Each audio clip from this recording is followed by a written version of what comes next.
Howdy, freelancers. So, we're in the fourth episode of this series on how to specialize or how to niche down. And in the first episode, we talked about why you should niche. What's the real benefit in order to specialize your business.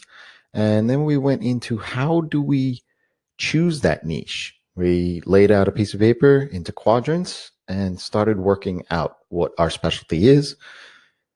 Yesterday, or the last episode rather, we learned how to say no. That's the first step into specializing your niche.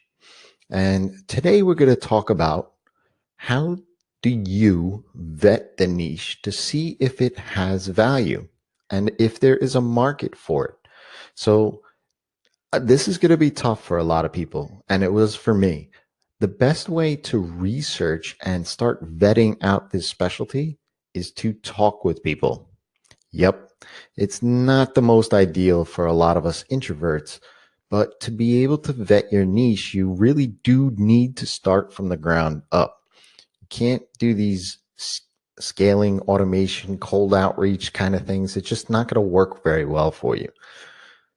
Since you've already started to say no, hopefully, in getting some, general leads coming into your business, now is the time that you freed up to spend on exploring the other side of the page.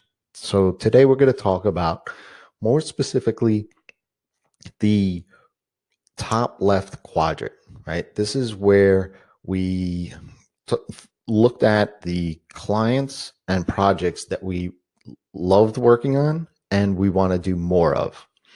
So the first thing to do is, and really the easiest, is to reach out and schedule a quick 10, 15-minute call with anyone that you've mentioned in that top left quadrant. These are the clients that you've worked on in the past and that you've enjoyed working with, right? You want more of them. So start out by sharing with them why you enjoyed working with them, right? Kind of buttering them up, really. I mean, it's not really, you're not being disingenuous about it because you really did enjoy working, but share with them why they did, right? And thank them for having the opportunity to work on their project. Then you want to jump into some quick and easy questions, right? It's 3 questions, and it's really to start hearing the language that they speak when they talk about their problems and the solution that you provided to them. But it's also to start to see what people look to you for, right? What your unique advantage is over somebody else. So the first question is really to get the ball rolling and just ask them, how is everything going? How is business, right? Every business owner likes to talk about their business. So this is an easy question to get going. Number 2, what made the decision for you to choose me over someone else? Right? This is where your unique advantage is, right? They've already done it. They've chosen you. So it should be an easy question for them to go on. But you'll be able to start seeing what value you added that somebody else didn't. And then finally, the third question is there anything that I can be doing better, right? So this is, be open and critical here. I mean, be open to the criticism, rather. You don't want to be defensive or anything. Just listen to what they say, because if you start hearing the same thing over and over again, then maybe that's something that you need to change. If they say everything worked great, well, maybe it didn't, but it was nothing that would stand out in their mind that really bugged them about your service. So as you wrap up the conversation, just ask them if they know anyone like themselves that has a similar project that you would appreciate a quick introduction. And that's it. It's very simple. Now, if you don't have any past clients in that quadrant because you're either just starting out or you haven't worked with anyone that you really enjoyed yet, you could still do this. You should have at least a list of projects, industries, or companies there. Go to meetup.com and search for local meetups based on those topics. Search for that company or companies online and see who else is in that space. Find events that these companies attend and see if you can get a ticket to it, right?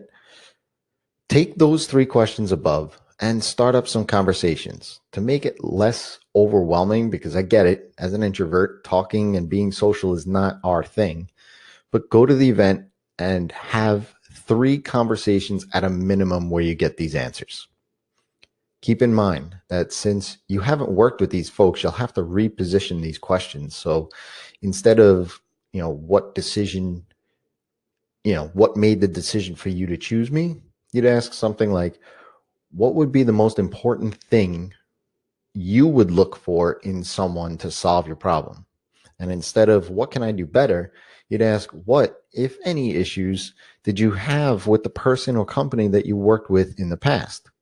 Obviously, I'm paraphrasing here a bit, and you'll want to make these questions make sense of what you're asking about.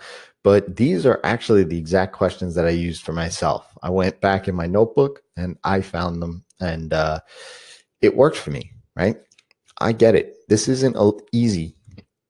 It wasn't easy for me, right? But the more people you talk to about this, you'll start to see and hear patterns. You will learn the language that they use when describing their problem and the solution. These are 2 critical pieces to finding out how valuable a specialty is.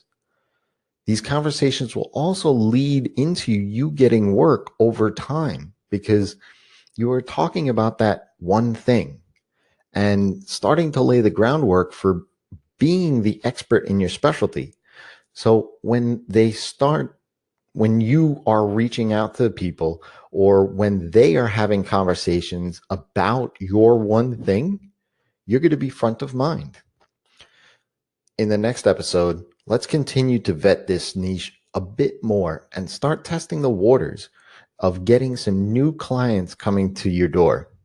So until next time, it's your time to live in the feast.